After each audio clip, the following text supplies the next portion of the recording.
Okay, let's start. Hello everyone, this is Master Victor Neustroev. Today we do our next workshop, and the topic of the workshop is past pawns, targets or heroes or targets.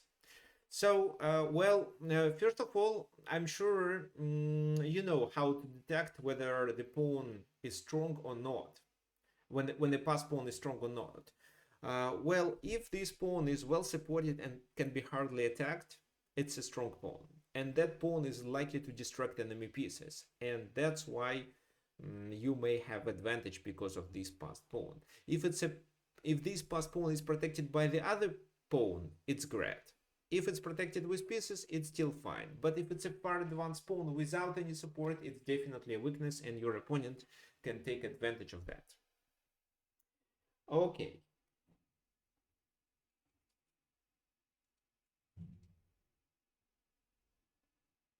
Okay, so this position from the game between Boris Spassky and Anatoly Karpov looks similar to what Brian played yesterday. Okay, perfect. I hope you played as well as Karpov here. So what do you think about this position? This passed pawn on d6 is a problem for the black's position. What do you think? Well, it's blocked with the knight, which is already good. So, you know, the passed pawns should be blocked. Ideally with a knight, because the knight is among minor pieces. I mean, among all pieces, the knight is the less valuable piece. If they attack our knight, we don't have to move it. We can just defend it. For example, if we blockade it with the rook and they attacked our rook with knight c5, we would have to move the rook. So then the rook isn't a good piece to blockade, but the knight is. Moreover, the knight from d7 is still participating in the place of action. It covers c5, it protects the pawn there, and potentially can maneuver to a different position if it's needed. Okay, what else?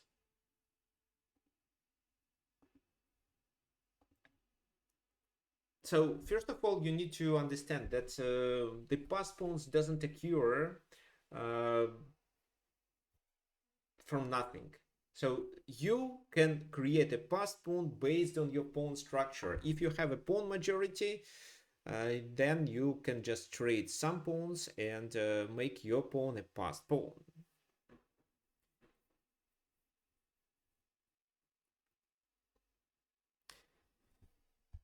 So, like here in the center, the d pawn became a passed pawn. Well, in this position, what white should be doing? White definitely should try to remove the blockading piece, which is a bit hard. And the key question is what black should be doing, because the black's position is it's restricted. What comes to your mind? Can you suggest a plan? There is no concrete move that allows black to achieve advantage, but there is a plan. Because right now, white cannot progress with their passed pawn. It's successfully blocked by the knight.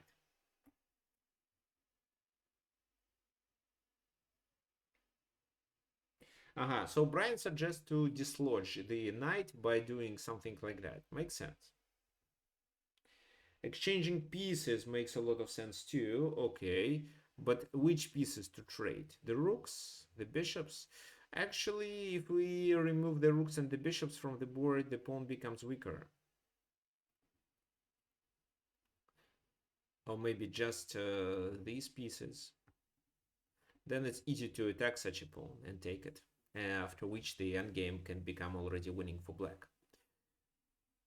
Okay, so let's discuss the g6 move. I didn't consider this option. So what then? Let's say they play just a random move, and finally we can play f5. But the biggest issue of this move is that they deliver a check. So what now? The king moves.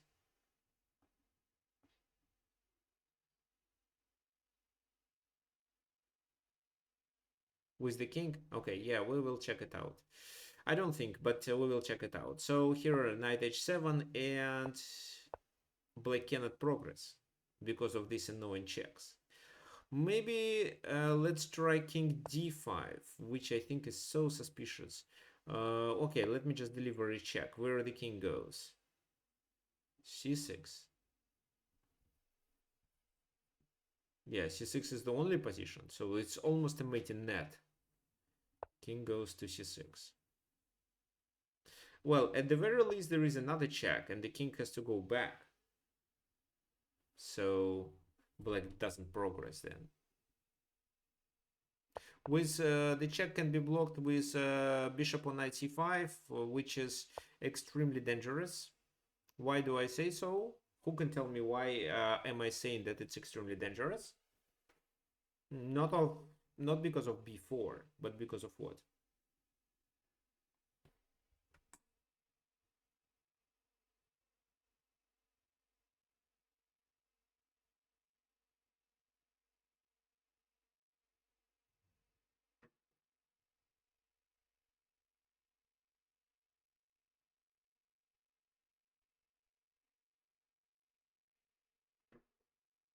d7, yes. So we take on c5 and then d7. That's right. This, and d7. So, well, if the king moves, they lose a knight. The rook is hanging. The rook must move to d8, let's say. And then it's a disaster. So what do you think? Knight e6. Well, knight f7 works too, actually. Or maybe knight e6 is a better move because you take everything. But rook c5 seems to be winning too. So king takes, knight here, king d6. What I don't like is that we lose a pawn. If we do knight e6 right away, well, we do lose a pawn too, but well, okay, it's winning anyway. Well, even knight f7 is winning because now the rook is hanging, rook takes, and there is a fork. King moves, and now rook c5 works well. So all of them are approximately similar. There is no big difference. But blocking on c5 is a disaster. Blocking on c5 with this piece makes no difference. You can trade or you can play d7 right away. So that's why king d5 is a problem and f5 should be played accurately. So what else? Okay, I'll play the move. And can you answer why it's such a good move?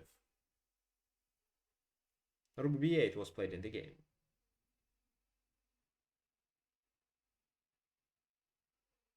Yes, the plan is b5, to open the b file, to get some counterplay. White continued with rook c4. Now we need to clear the b file, so the bishop goes there. They undermine with f4. We cannot take because of the bishop, obviously. f5 becomes a problem, and let's play g6 because of that. Knight g3. So what do you think in this position white should be doing? Is it already time for b5 or not?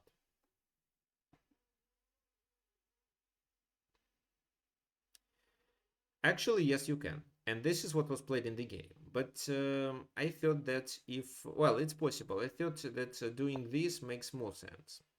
However, there is a check. Now the king goes to d5. Because with the bishop on d4, this king can be hardly attacked. Rook goes there, and b takes a4. And after rook d7, it's even a takes b3, and one of these pieces has to be sacrificed for the pawn. And the biggest issue of the white's position is that they cannot keep the pawn protected and at the same time advance it. They have to move the rook, leave the pawn hanging, and maybe take the pawn here, or maybe somehow take the pawn on a5. Anyway, most likely the game would end in a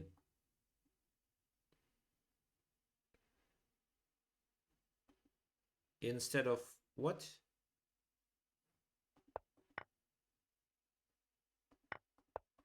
Here.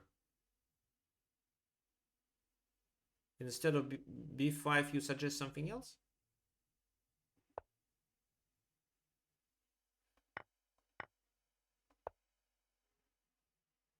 Rook c7? Uh-huh.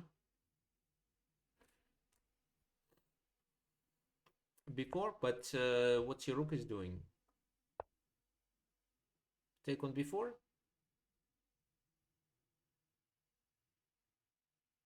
Yeah, I can take on d6. Yes, right.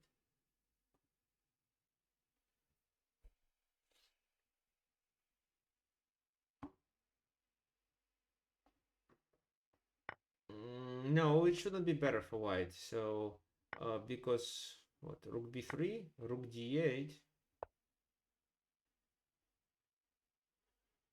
d7, bishop c.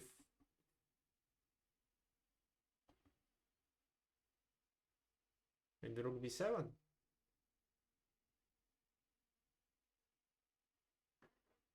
Or, what about this move?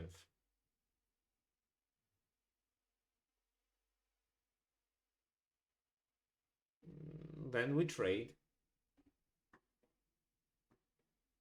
Yeah, well, it should be a draw. So that's why I prefer b takes a4, because in my scenario, after b takes a4, there is one more pawn, which potentially provides.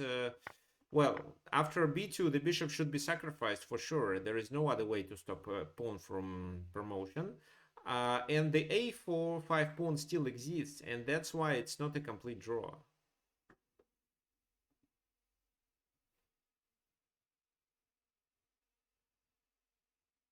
Well, okay. You want to do this move.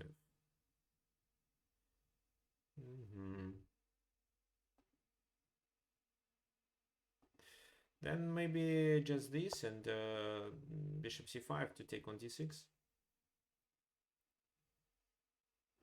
Because how to stop it? Rook a7, no. I would even suggest knight here to take the pawn. Even with a rook then.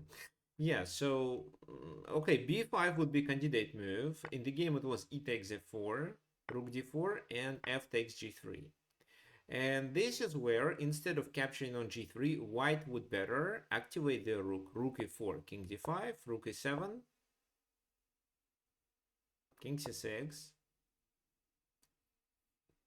What would you suggest?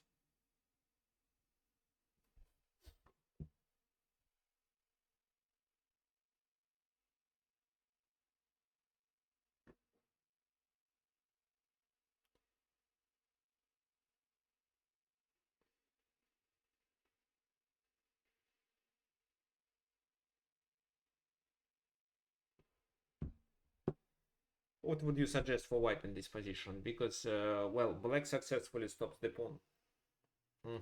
Yeah, play g5. Because after that, the king can easily stop all the pawns.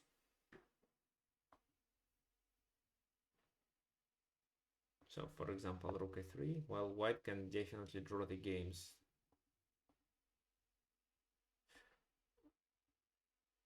Let the king do it. Okay.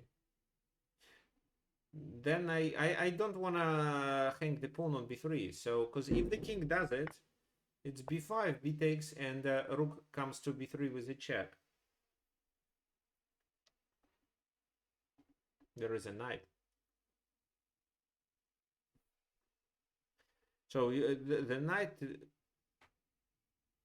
f takes g5, rook g7 is more interesting. Okay, I gonna do b5 anyway.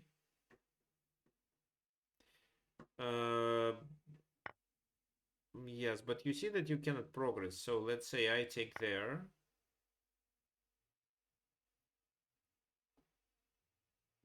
To take what with a check? Okay, let me see. Maybe I want to play. No, no. Okay, I take, pawn takes, and then this. The bishop is hanging, so bishop c1 is the only move. I don't know. Maybe it's okay. So how do I play g4?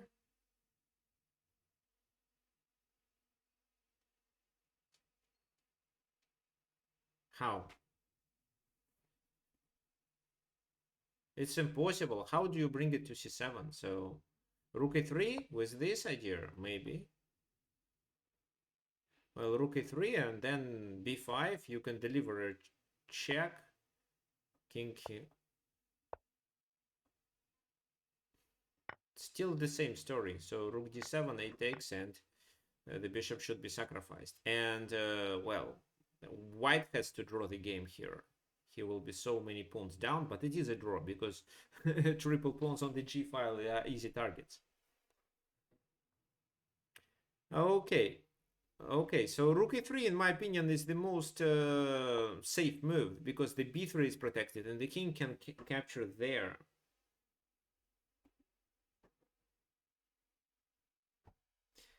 So today we started our workshop a little earlier for Europeans because of the time shift. So in the United States, we're gonna stick uh, to to the time in the east coast of America. But I hope that soon these time shifts due to daylight. I mean, okay, I'm sure that in 1 year, maybe next year, there will be no time shifts because well, the vast majority doesn't like it. Anyway, well, we gonna shift back when well, actually, the time shift in Europe is in the last March, in the last Sunday of March.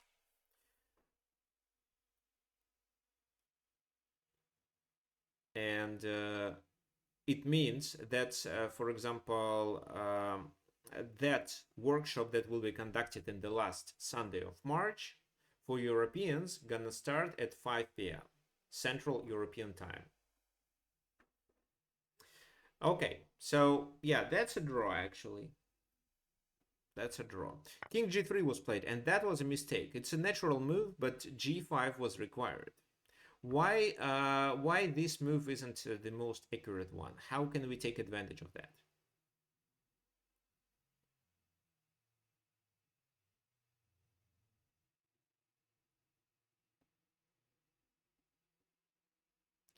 g5 actually, yeah, but before that rook c8. David suggested b5. Let's take a look at this move. I think there is rook d3 and the game, it's a drawish position. The knight cannot move. So passed pawn here with g5, f5. So it's better to play g5 and keep the position more complicated. But before doing it, let's create a threat. They defend and now g5.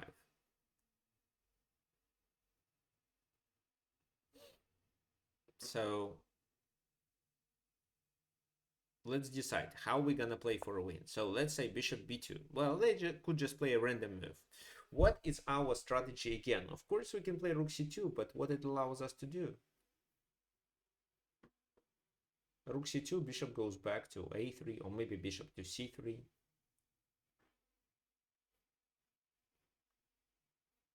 d7. Ah, then you just take on d7, of course. Okay, knight c5. Well, knight c5. What else? Rook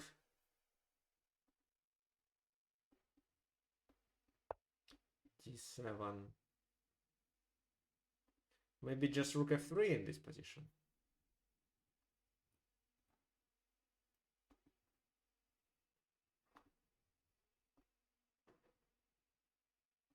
Or just this, actually. And once white simplifies, he can successfully fight for a draw. But I like the idea. So the game continued with b6, with the idea to secure the c5 square as well as to protect the pawn. Once the knight is here, that's fine. The pawn isn't a weakness. Bishop d4, rook c6, threatening to take with a rook, because a minor piece in game is very likely winning for black. So bishop c3. So here capturing doesn't guarantee a win because of simplification. So b4, how does it work? If let's say it's 8 takes b4, bishop b4, king for example goes further, it's a5, and the knight is tied down to stop this passed pawn. That's why it's not winning. This is what Karpov didn't want to do. If here he did b5, which could make sense, it's b takes a5, B takes a4, and again the bishop stops this pawn, and the passed pawn on the a file distracts the knight, and bishop becomes stronger than the knight if it comes to two-side play. That's why rook c5 first, king g2, some repetition, and finally knight a5. If in case of this trade the position is losing, this trade did happen, and well, it was still possible to fight for a draw with king f2 move, but then the pawn is lost and black is definitely playing for a win, but who knows, maybe white could stop it. But they decided to start a counterplay with this move. Obviously, anything else like this completely fails, because rook goes there, rook takes, and white doesn't even have a chance to attack the pawn on b6. For example, rook c3, rook c6, rook d6. A pawn in game is 100% losing. So that's why b4, to open the position, to trade pawns and create a counterplay. What do you think? Should we take?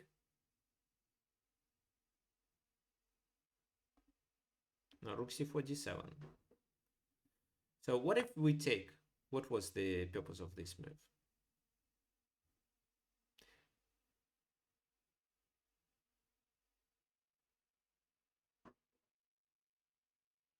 But that loses there. So yes, to play rook b3 actually, but rook b3 in this position is a quick loss.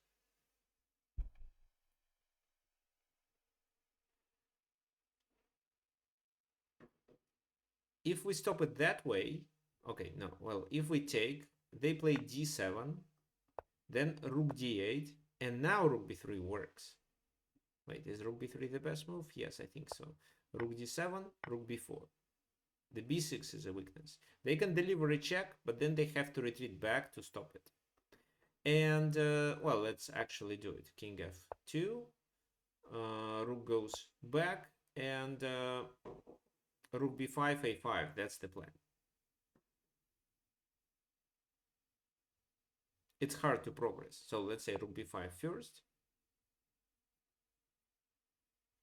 And it's hard to find a good move. Okay, let's go back. But if we play e4, it changes everything. There was still a possibility for white to draw the game if he did this. Now rook d8 takes on a5 and this move. So that once we take, rook f5 is a double attack, and the king is in time to stop the pawn in case of a3. Here rook d5, but rook f8. There will be checks from behind. This is a weakness.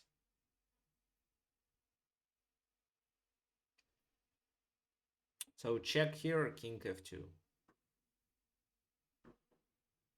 Rook e5. Okay, rook e5 gonna lead to checks from behind. But before doing it, let's first blockade the pawn and then start checks from behind. So e3, king e2. The key idea is to trade and then capture on a3. So maybe I rushed with a3, but what to play? This move.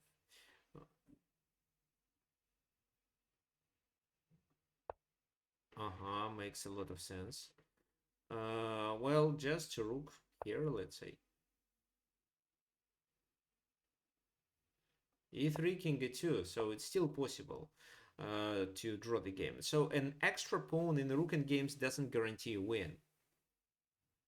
However, many of the endgames can be winning, and after rook d4,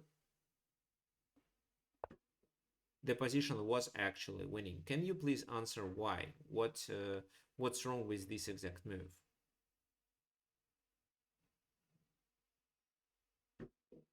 Rook d8, rook e4. But then rook d4, and this is a trade, and this is a draw.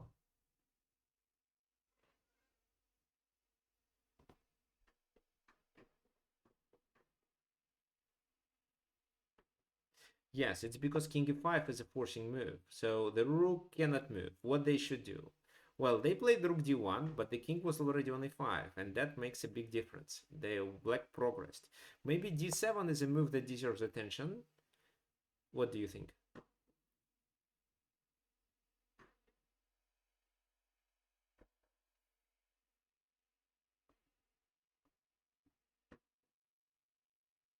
You can do rook d8. So let's say they must make a rook move somewhere on the d file. So rook here. And then you take there. And this is winning. Too many extra pawns. This pawn is an easy target. I don't even think that we should capture it. Maybe we should move the king to capture it. We shouldn't. We may just advance one pawn and then just win. So, for example, how to play? Or let's say king. Well, okay. Rook b1 maybe. What else? Rook b4. Check. King moves. And, well.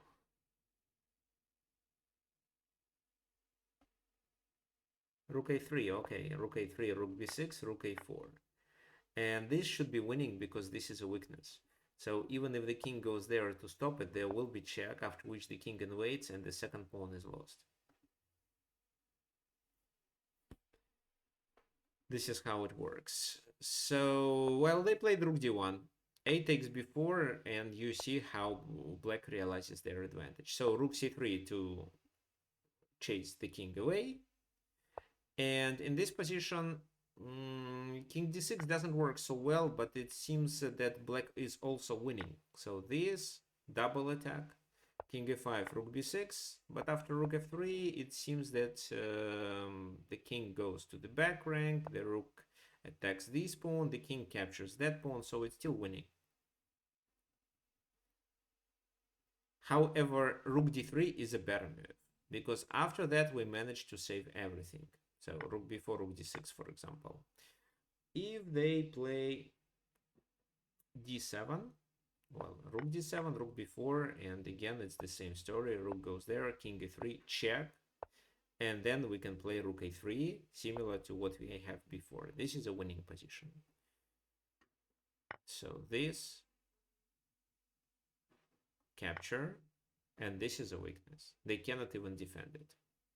Well, technically they can with this move, but then it's a check and the rook straight, and then we win it. So what I wanted to show you, what about rook b5 check? Okay, where? Here? No, maybe after rook b6, rook a4, rook b5 check, king f4. Okay, yes, and you cannot play rook f5. Well, you can, but then you lose a pawn. After rook a3, okay. So rook a3, rook b5 check, king f4. What does it change? Not really much. Rook b4 back. This is what you want to play. Okay, I think you're gonna lose soon because of that. So where does the king go? No, let's say e1, king f3. And once I do that, I'll be threatening with mate. So sooner or later, you have to take on b6, and then I take on a4. No, because then I'm gonna receive checks from behind. Well, yes, you can, but it's still winning, right? Because of the g pawn. But don't you think it's better to take there and then win this pawn? Okay.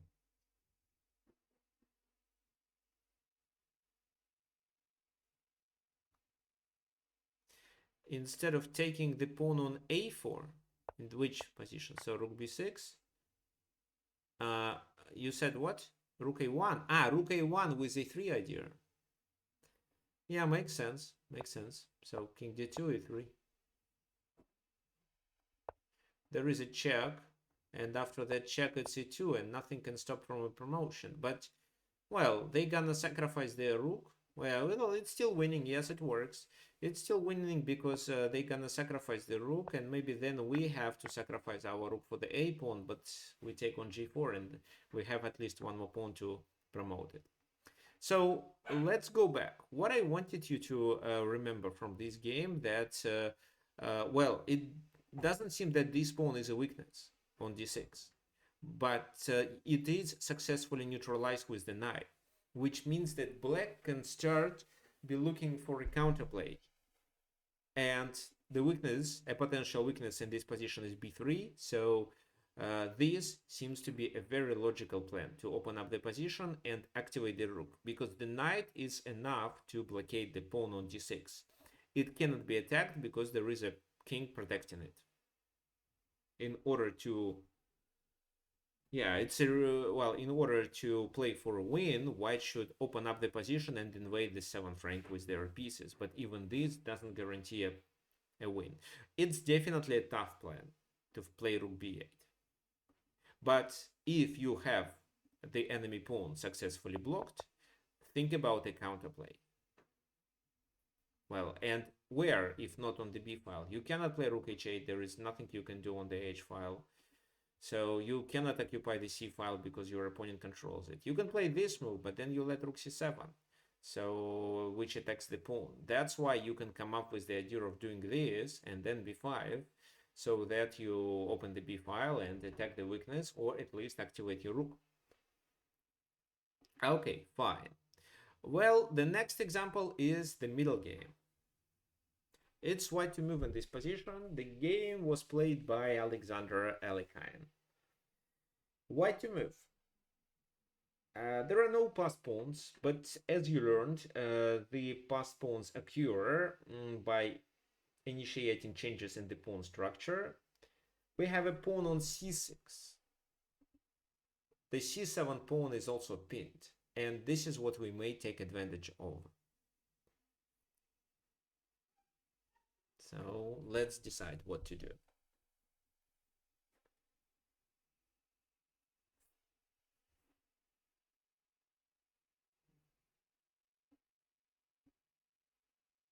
Okay, bishop e3 does create a threat. Okay, makes sense. How does our opponent play? I wonder if moving the queen away, but there is still a pin. So maybe they can play f4, bishop b6 anyway, and maybe, I don't know, f3? What do you think? If you take on g3, okay, I see what you mean. So you want to play rook f2, but it seems to not work because the queen is lost anyway. There is a check. Oh, there is bishop d4. That's tricky. Yeah, bishop d4. Okay, but the king doesn't have to take it. It's possible to play this move. Then the pawn is lost. Yes, it's a nice strategy. I think white is winning here. Bishop e3, but bishop e3 is probably the worst among winning options. It's still winning, but it's the worst winning scenario.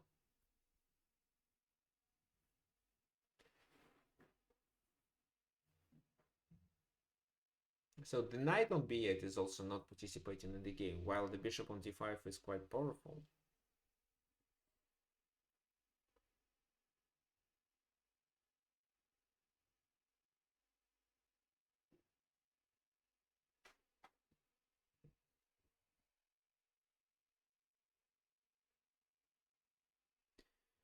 h5. Well, h5 seems slow. h5. So h5, g5, e takes f5. Okay, fine. h5, bishop f4. This is what I don't like. So this, if king takes, it's that as a discovered attack. So that's why king g7.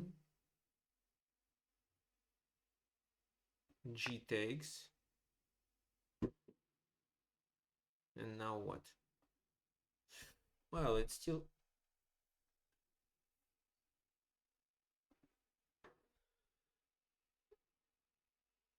I think even this is a good move. Then rook c7, and the only idea is to stop rook e7 blocking it. If we can manage it, then it's a checkmate. Okay, so let me just illustrate a certain scenario. I play a random... Okay, which random move to play? No, let's say this. then the king escapes. Okay, so I don't know. There is no such a move. Okay, let's say in this position, e takes f5 is played, queen e1, rook c7. So if king goes there, it's this. Then what? We promote to which? No, wait. Rook h7 is made? Yeah, rook h7 is made. Okay, but I wanted to do this. It's a mate too. After, yeah, still rook h7. Yeah, I just wanted to show you how the knight can deliver checkmate. Also, promoting to a knight, king moves knight g6. Another checkmate. Okay, yes, but this is the move. This. For this move, I prepared this. Because it distracts the queen. If queen takes... this time the king escapes to f6. So it fails. Okay, it fails. Well, we want to play for a win. At least we can use that line that David suggested with bishop e3. Okay, so what we were talking about? h5, bishop f4, h takes king g7. So, and I don't know if it's winning. Okay, well, h5 is a possible move. But why you guys don't suggest the most simple move? This. And there is a pin that they cannot get rid of.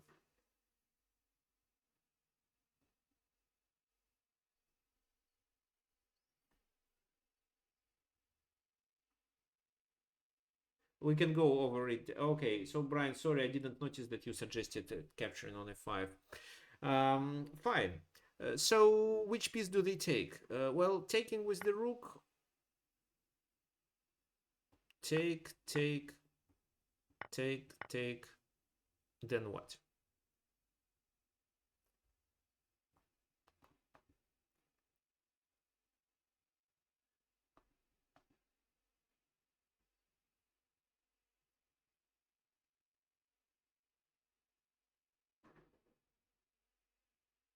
Okay. Okay. Yeah, if this move, then... Oh, okay, bishop a5, rook a5. This, they cannot take with their queen because of rook c7. D takes e5, and there is c5 at the very end. That's right. How does it work? The idea is to play b6 then. Well, actually, g takes e5, and I'm sure you can find the next move. It was c5. Similar to the other lines. Why c5 this time it's even stronger? Because after d takes e5, you can take on a5, win a piece, and then win the game. So b takes c5. B6.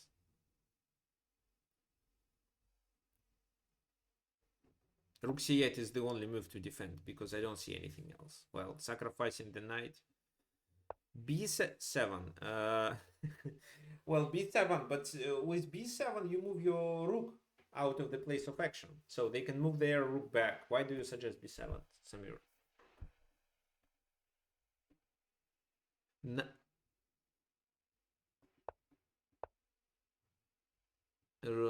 Then what? Rook a8? Well, how does rook a8 help? Because it's protected many times.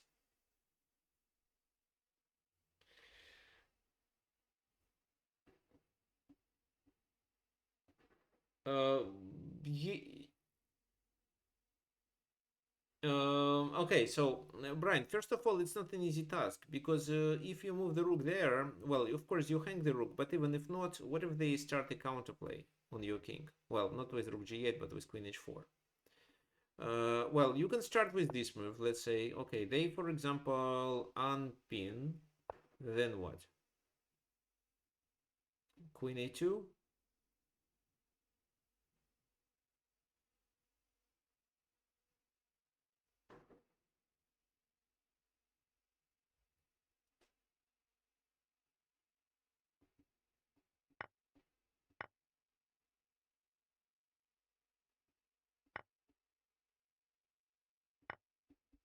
This is hanging.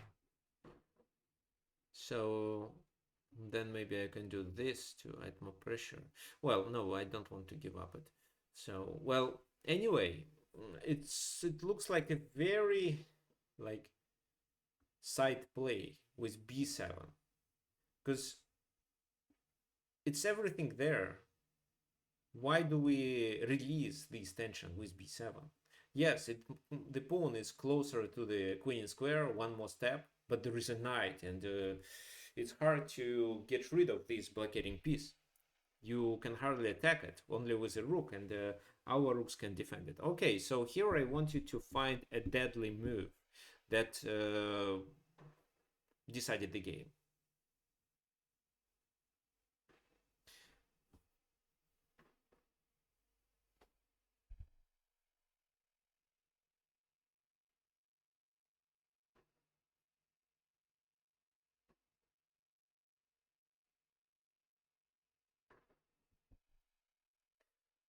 Takes, okay, so bishop g5 takes. Okay, I don't know how it works, because how can you attack? You can attack with one rook, but the king is on g7 and then you don't attack. Okay, let me read what people say. Queen b2 or queen d2. Queen d2 is not clear for me. Maybe just to attack on h6, but queen b2, yes. In the game it was played queen c3 with the same idea, to add pressure on e5, because capturing it leads to a disaster. What did you want to say? I don't think there is a difference. They are similar. So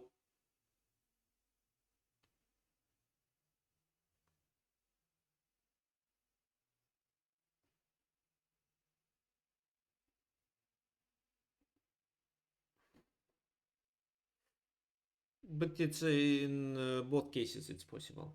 Okay, so let's see how it works. Takes, check. So then what?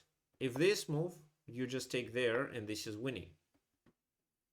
For example, they take and the knight is trapped at the very least.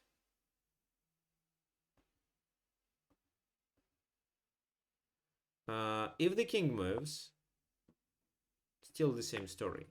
The h6 is hanging. It's over. What else they can play? They play this move in the game, and this is a losing strategy too. So bishop f5, d takes e5. How to continue?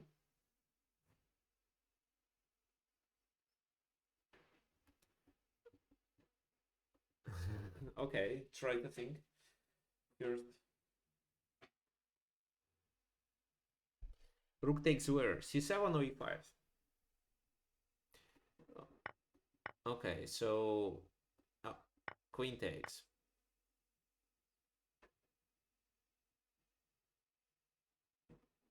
No. Ah, c5. Okay. Well, this position maybe. So what do I do? f4?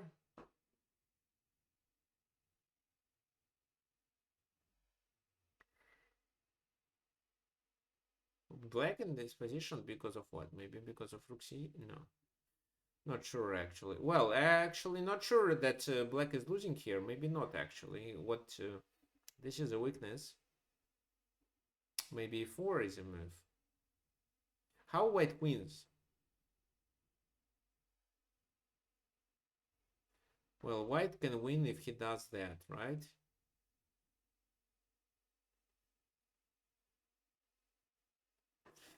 So can I stop it with this move? Let's see.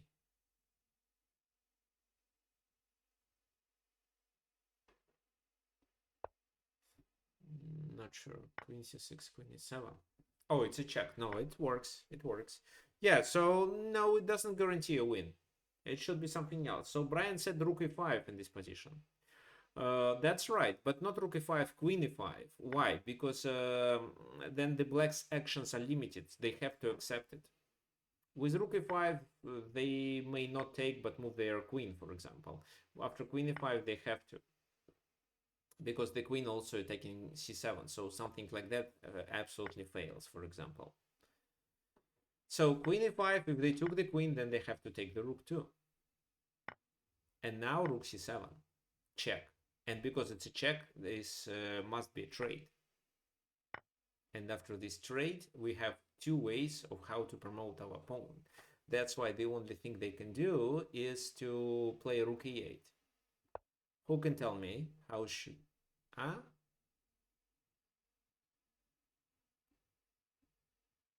Knight c6.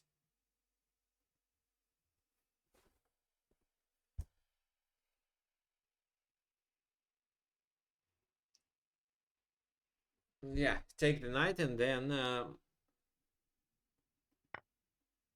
bishop e6, because there is no way to stop c7.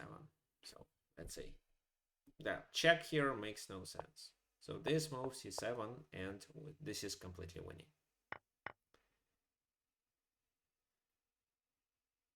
So what did happen in this game? After a few changes, we created a pin and made our c5 move stronger. D takes c5 is no longer a possibility. And because we distract the b pawn, we can advance the b5 pawn to b6, add pressure there, and try to promote these two pawns. That was the key idea. And this idea was at the same time was combined with the activity on the king side and the fact that the enemy king was weak. If the king was supported with the pawns, let's say if we, for example, add two more pawns to g7 and g6, I would say black is fine. But with the king being weak, they are in a huge trouble. So having one weakness on the queen side is not enough. There, in order to win, you usually have to combine several types of advantages. So the enemy king's position is one advantage of your position, and the pass pawn, or the ability to create a pass pawn, was the second one. Okay, now I would like to present a really weird position with a what?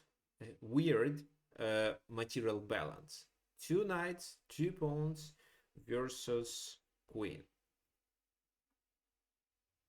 Before we continue, let me remind you one thing. So we have two games to analyze more, but I would like to let you know that we are going to start a new cycle of group lessons on Friday, the 20th of March. This cycle of group lessons will be devoted to openings. We are not going to learn a concrete opening, but we are going to learn how to understand openings that you play and how to build an opening repertoire. These are group lessons, and they are quite similar to the workshops I'm conducting, but this time we will be absolutely focused on openings only. So this cycle of group lessons has a certain goal inside. It's not just random topics that can help you overally. It's for those who struggle with openings, for those who, for example, plays the opening they play and sometimes finds in a difficult situation, not without a plan, or in a worse position. Well,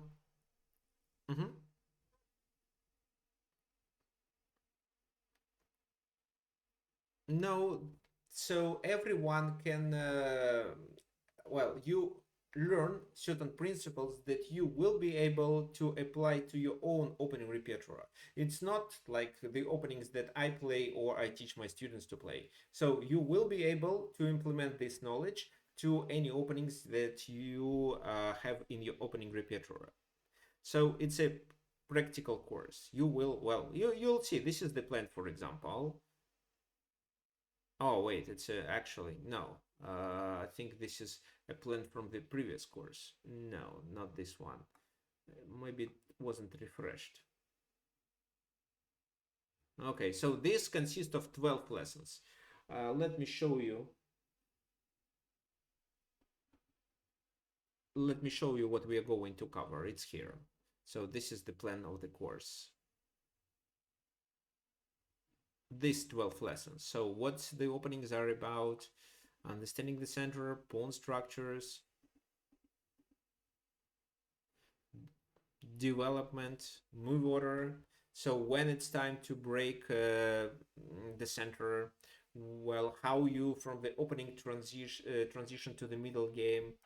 What if your opponent, instead of playing a certain opening, just uses a certain strategy, for example, London or like modern defense? So there is also some of the lessons will be devoted to middle game strategies. And two last lessons will be devoted to your own opening repertoire. We will be first of all, I'll provide you with a few tips of how to build your own opening repertoire. Second, we're gonna do a practical lesson where, based on the openings you play and based on the positions you usually get, you made mistakes that should be fixed to improve your opening repertoire. So the next lesson will be up to you. So you're gonna send me your examples and we're gonna work on it. It consists of 12 lessons, not 8 like it shows here. So I'm gonna change this page. Maybe it's because I didn't update cache of the browser. That's why we see these old topics. Yes, what else? The rate, it's for the full course, it's 129. If you divide it to 12, it's like how many? Around $10 per lesson, per 1 hour and 30 minutes class. Well, it's really cheap. Also, if you miss a class, well, this time we decided that the classes will be at 4 p.m. Eastern Daylight Time, which means what, 10 p.m. No, not, yeah, it's 10 p.m. Central European time. So some Europeans can join us too. It's not too late, and well, I will be conducting the class when it's 10 p.m. my time. And there will be recordings. If you missed a class, you will receive the recording anyway, and then you can complete the homework and also send questions or ask them at the very next class. So here it shows what happens if, well, you don't really need anything just to join the class at a certain time. There will be a separate Zoom link, which will be sent only to those who gonna participate in this cycle of group lessons. And it's, well, it's mainly for club players from 12 to 18. So I think it's like FIDE rating. So if you are under 1800 FIDE, you'll definitely find this course helpful. And of course, you're gonna get PGNs that we're gonna cover. They will be annotated. Fine.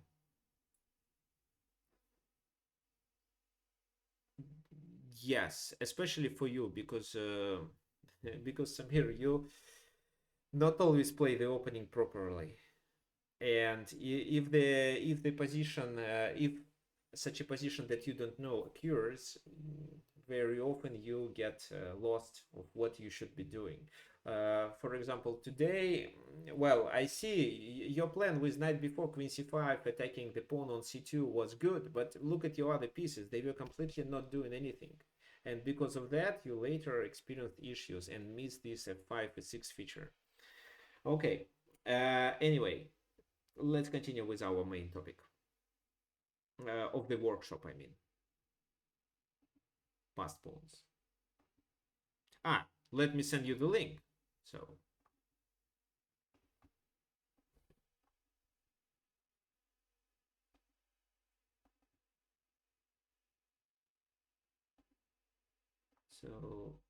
the link is here in the chat.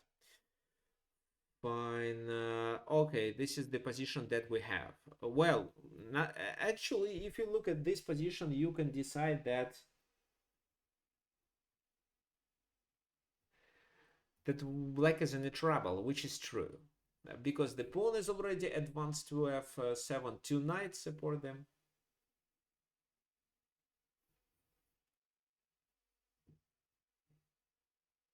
You cannot, David. You lose on f7 then, and actually it's black to move.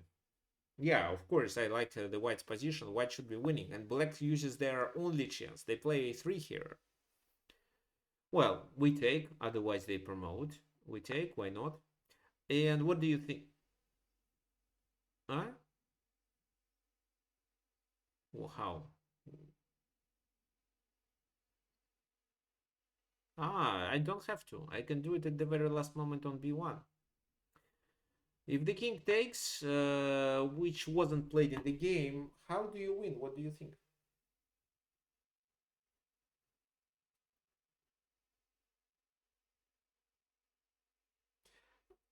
D6, D6, yes, D6, Queen f8,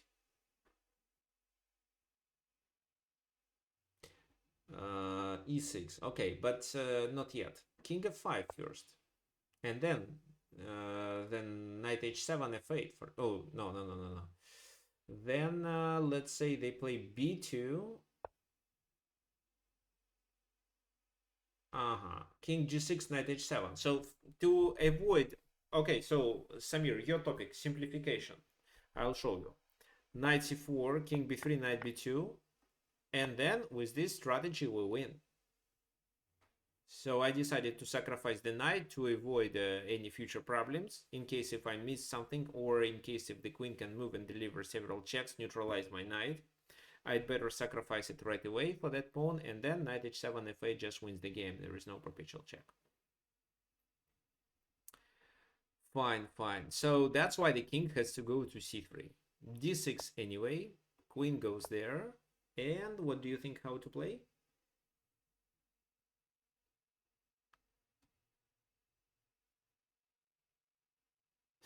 On b3. Okay, so what? King takes b3.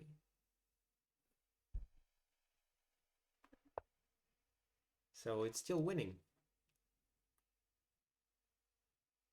Maybe.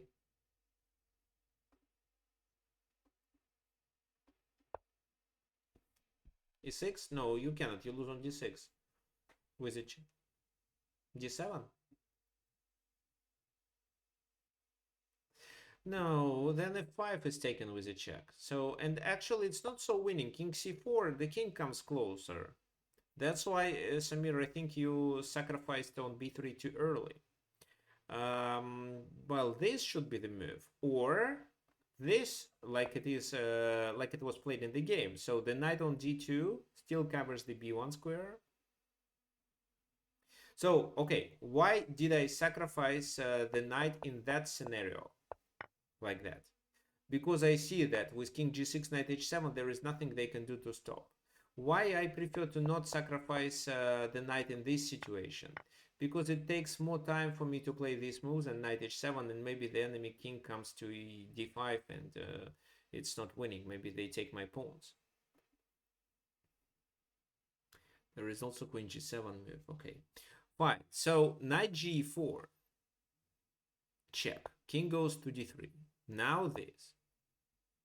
Now you can push. Yes, it was you won the tempo, defending there, and now you can push. Queen h6. Black is hoping for a perpetual check. Oh, king f5. Of course, we want to progress with the king. They play b2. And it seems that the vast majority of chess players here would continue with e7. Am I right?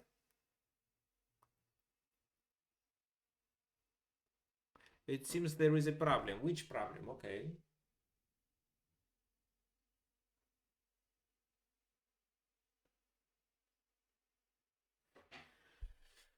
Queen d2. Mm,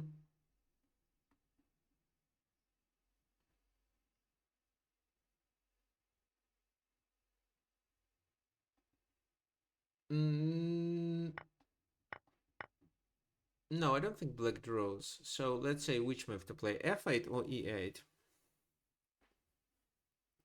I think let's white is winning, so there is a pawn.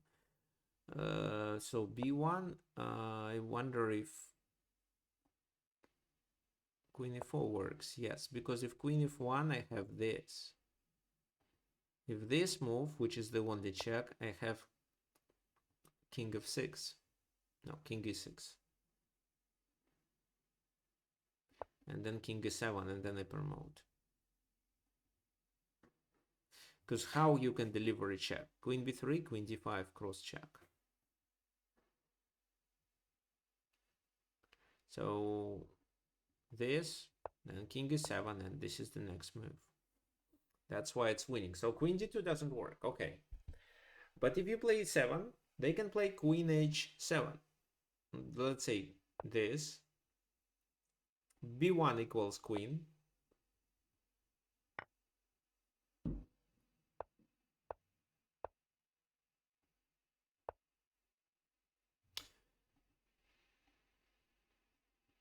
Queen h3, yes, something like that. I don't think there... Yes, this is a perpetual check.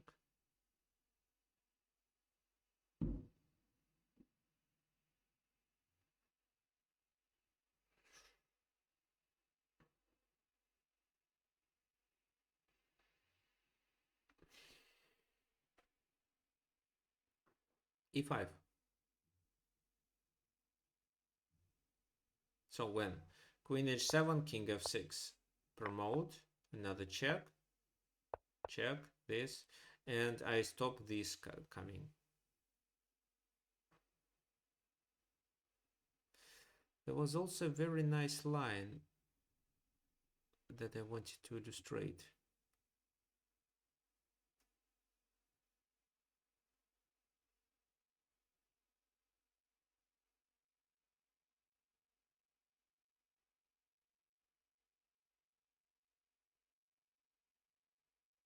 I'm gonna show it a little later. Okay. Fine. So let's continue. Well, e7, it's 7, and then queen h7, and this is a perpetual check. Like that. King e6, queen h3. So there will be checks. And I don't think they can escape to d5.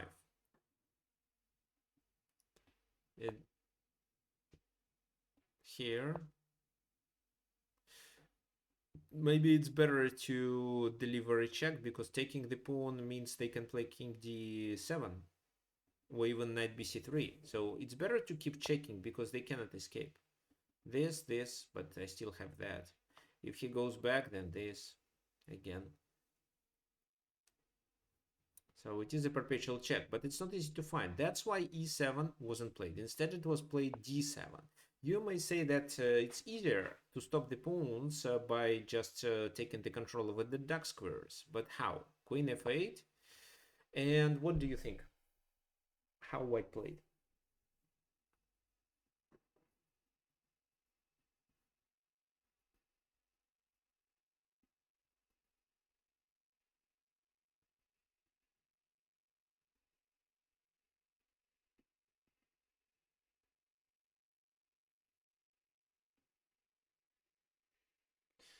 Okay, so Brian probably means not a2 but a4. Yes, a4. This is what was played in the game, because the queen is absolutely helpless.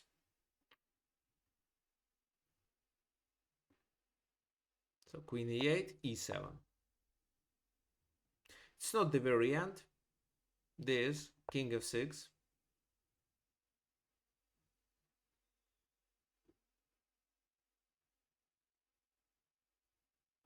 Queen d4. Where to move the king? So we have two candidates. f5 leads to a repetition. Oh, f5 leads to queen d7 check, maybe.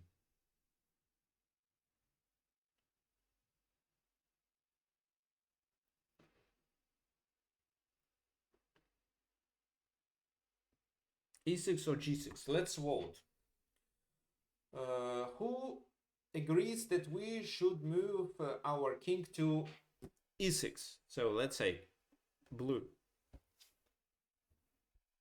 and green.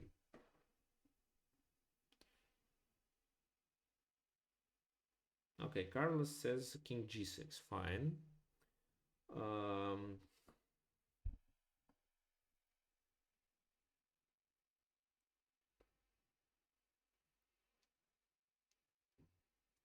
So everyone thinks that king g6. Can you please explain why?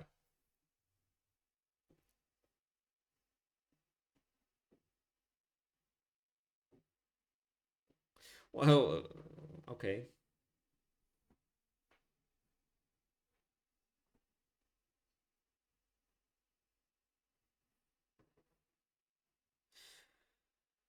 Okay. So let me show you something. So in the game it was king e6 played, and the game ended in a draw.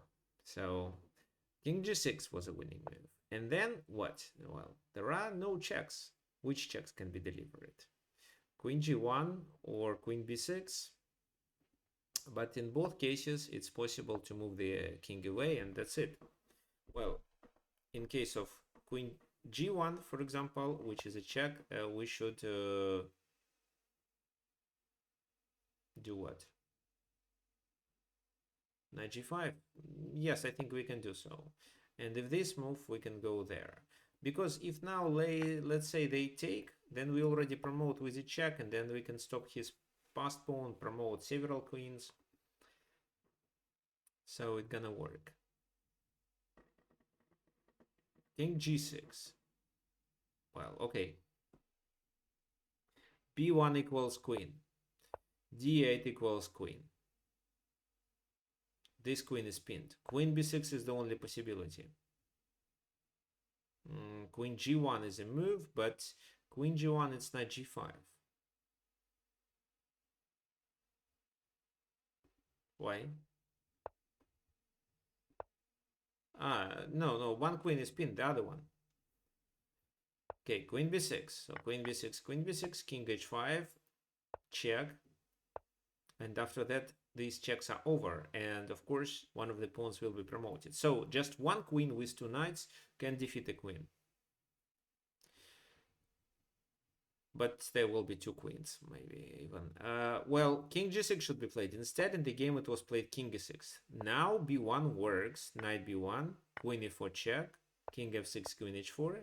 It seems that the king escapes, right? But there is a perpetual check. This. How does it work if then they can promote and block it? There is a check from there. This is a repetition. So that's why the only way is to move the king. But then the king can attack through the other side symmetrically. This move, again, queen h5. So king c8 is the only option. Queen c5. a8. Then the king escapes. Because at a certain moment, if the king, let's say, escape here, they start doing cross checks. So you'd better eliminate this option. Queen c5. King here, queen there. And it's a repetition, so they cannot escape from these checks.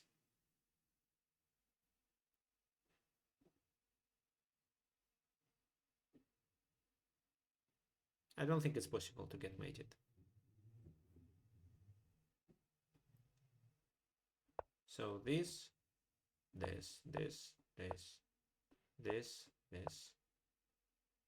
Why? Well, to keep delivering checks from a5 and then h5. So this is how the game ended. Elikine managed to draw the game. Oh no, it was Lasker. So Edward Lasker. So it's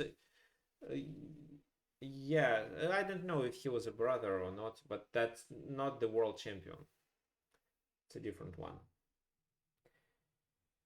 Okay, so you see, several connected pass pawns can be stronger than a queen, especially if they are supported with some pieces. That was shown in this example. And finally, we have the last one, which is really tough. So it's white to move. White has two types of advantages. So what do you think? Which advantages I'm talking about?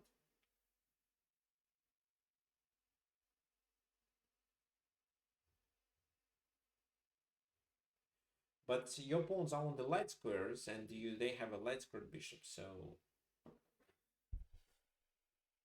they very distant. Oh, thanks, Brian. Thanks for explanation. So these Laskers were relatives.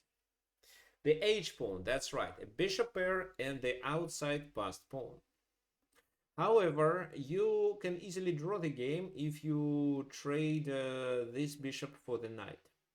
This is what I don't recommend. If white wants to play for a win, this should be avoided. Okay, fine. How to play? No, let me show you. So this, if you decide to take, which is a bad idea, it's gonna be a draw. Well, they're gonna bring the king to g7, g8, I mean. The bishop will be on that diagonal, and then you won't be able to progress.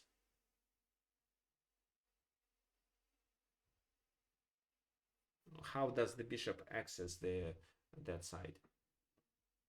You also have to keep an eye on your pawns. So that will be a draw. If let's say the pawn structure was different, then this bishop could capture the pawns, but not here.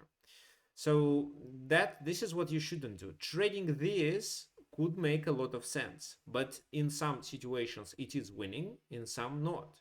It may be winning if you then trade these bishops and can advance your passed pawn, which will distract the enemy king. Then your king invades the enemy territory here or here and takes the pawn on d6, and this is how it's winning. Okay, so Piero thinks that white should bring the king to g5. Okay, fine. Yes, it's right, but how?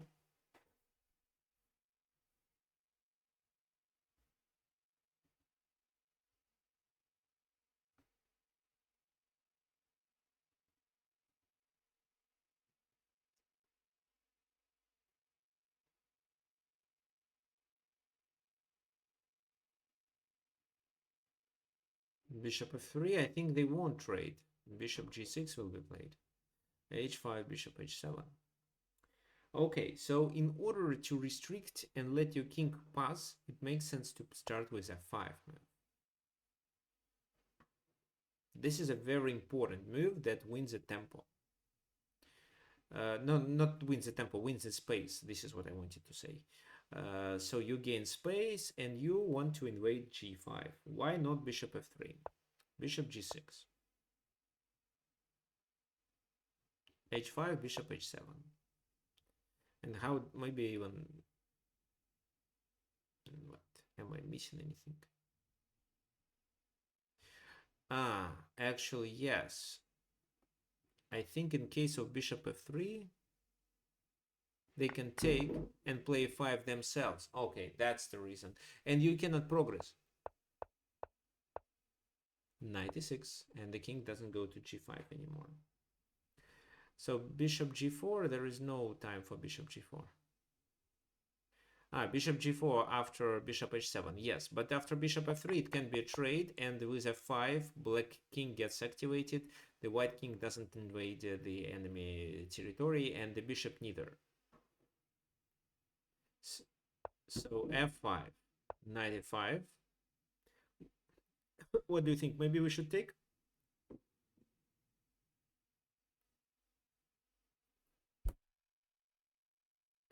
Well, b4 at the moment can be ignored.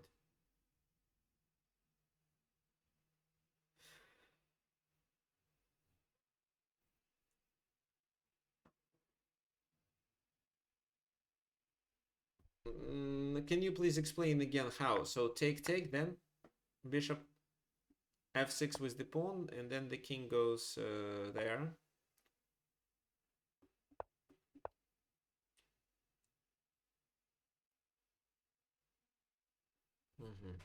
Well, maybe you can then trade.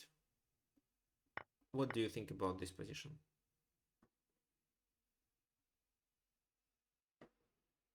It's black is winning because this is a protected pass pawn.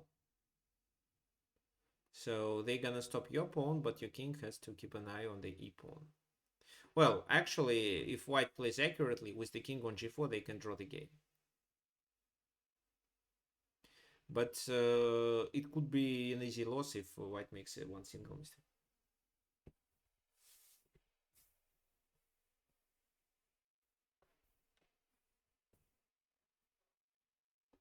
Okay, yeah, David, but they cannot progress. So even if they can invade to d6 or c6, every time it's e4 and the e pawn will be promoted faster. So you can access d5, but it doesn't help you to win. And if you leave the h pawn hanging, you may even lose. Okay, fine. So, no, trading doesn't work. But f6, with the idea of gaining space and activating the king, works. Knight g6. The pawn is hanging, so we defend it. Knight f8. Knight goes there. Bishop g3 attacking the pawn, so they have to defend it with the king move. Bishop f5 check, and this is how the knight becomes pinned. This is the key. Just bishop moves, bishop d1. So it looks like a fortress. But how to defeat such a fortress? What do you think?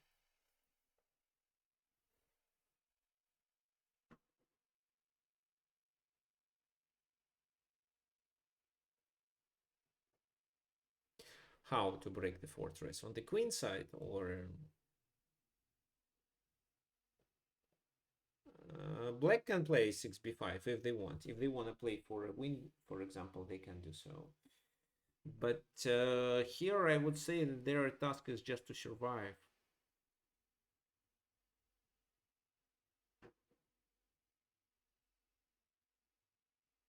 Approach with the king.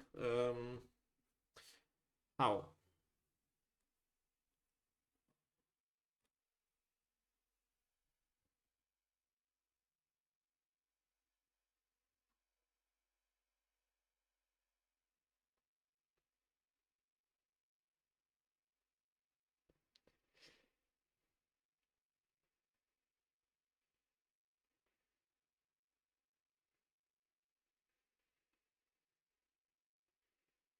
Mm, yeah, okay, so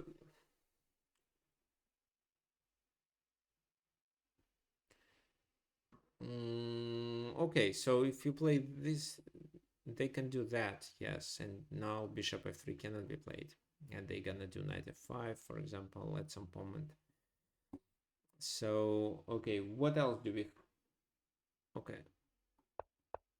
so how does it work? Can the king go to e6?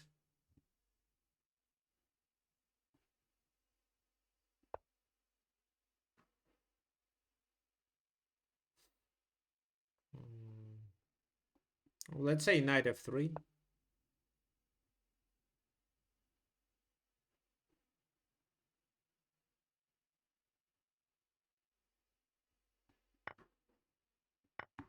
I don't think so. So how do you win? Let's say they do what? D5? Because if you play h6, it's just bishop f4 that stops it. So you have to advance the king first. But you cannot. If you advance the king first, you leave the pawn hanging.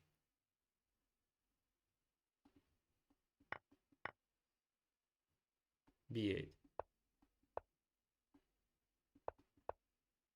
This is how you only let them to create a passed pawn. So the problem is that you cannot progress with such a pawn configuration.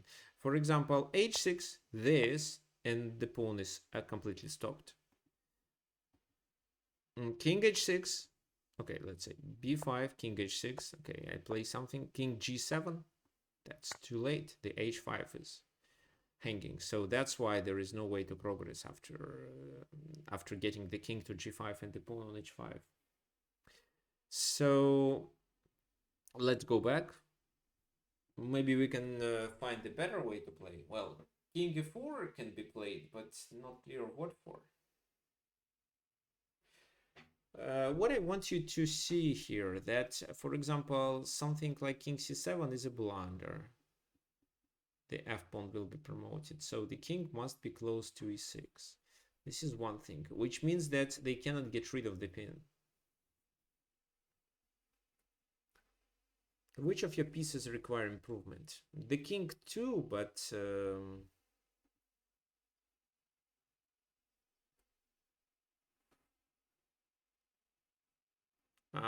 then bishop f3 mate. So, well, on the one hand, I see the idea of centralizing the king, but the king there is the object of the attack. But it's not even clear for me. Why king to d5? You want to win the pawn on d6? Yeah, but it's hard to execute because the king is vulnerable. This is the biggest question. Where do you want to bring the dark squared bishop here? How can you improve it? So to e7, because where else? Where else?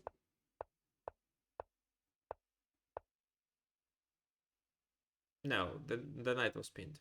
It wasn't a blunder. The knight was pinned. That's why the knight couldn't take anything. Okay.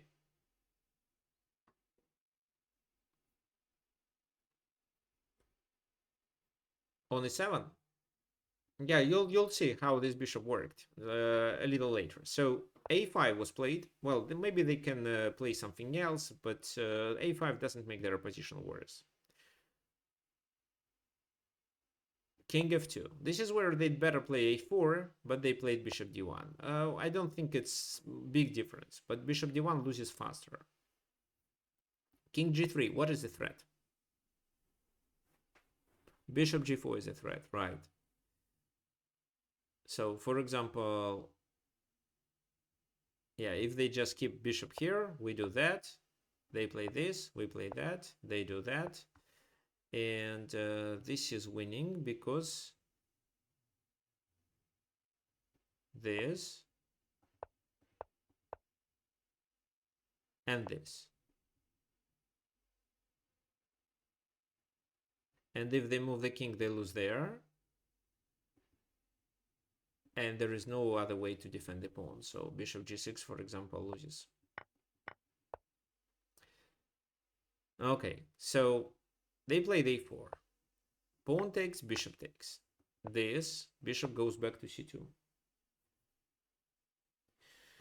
Well, we can invade the d5 square, but then once this bishop delivers a check, such a check becomes checkmate.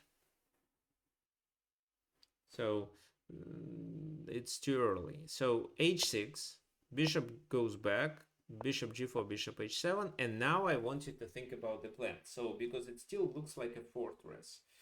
However, I can declare that the black pieces are completely tied down. The king is tied down to the bishop, to the knight. The bishop is tied down to the h pawn.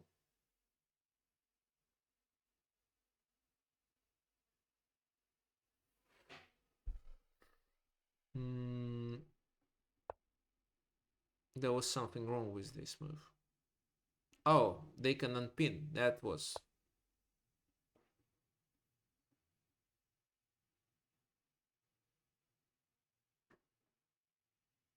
Yeah, something... Oh, actually, no. This and then this, then takes on h6. So, yes, you should maintain this pin. What's the winning plan? It's not an easy task.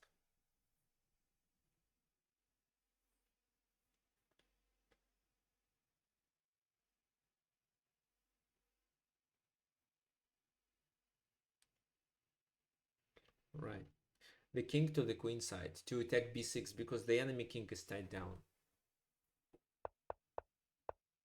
So they cannot take the pawn on a2 because we promote. d5 finally. Because what else? We're gonna do this and take it. How they can stop us? Let's say, okay, so how to play? Because it's a Zugzwang. Because if we play king a4 in this position, there is bishop c6. But we always can spend one tempo more to play king a3 than king a4. So that the bishop is not here, like it is in this position. They must play something. Okay, so let's say they play this, we play that, they play bishop f4, we play king there, and they deliver a check, we're forced to go back, after which they go back to e4. So this is how the game can, well, this is how they can repeat the position and potentially hope for a draw, but it's a Zugzwang, just king a3 and then king a4. Because now the bishop moves, this is their only free piece that can move on this diagonal, and now king a4 works, and now bishop a4 is already too late.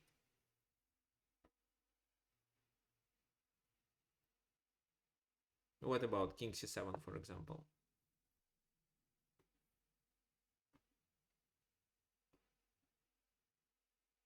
Oh, okay. King c7 of course loses because bishop g6 is not checkmate, so we can just take there and promote.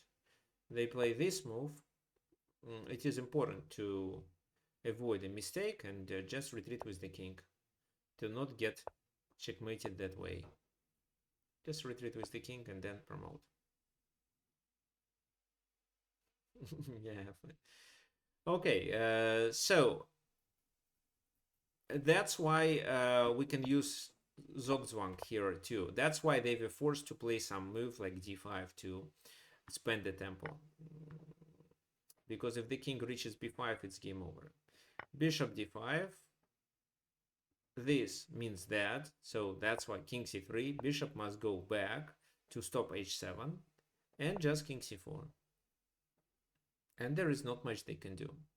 Let's train tactics a little. Your turn. What would you play here?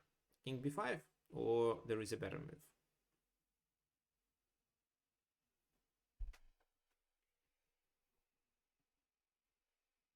Okay, bishop f3. So if they take, we promote h7 and then h8. b5 check. So if you take, it's knight d4. How do you? Well, you have to move to c3. Knight g5. Your turn.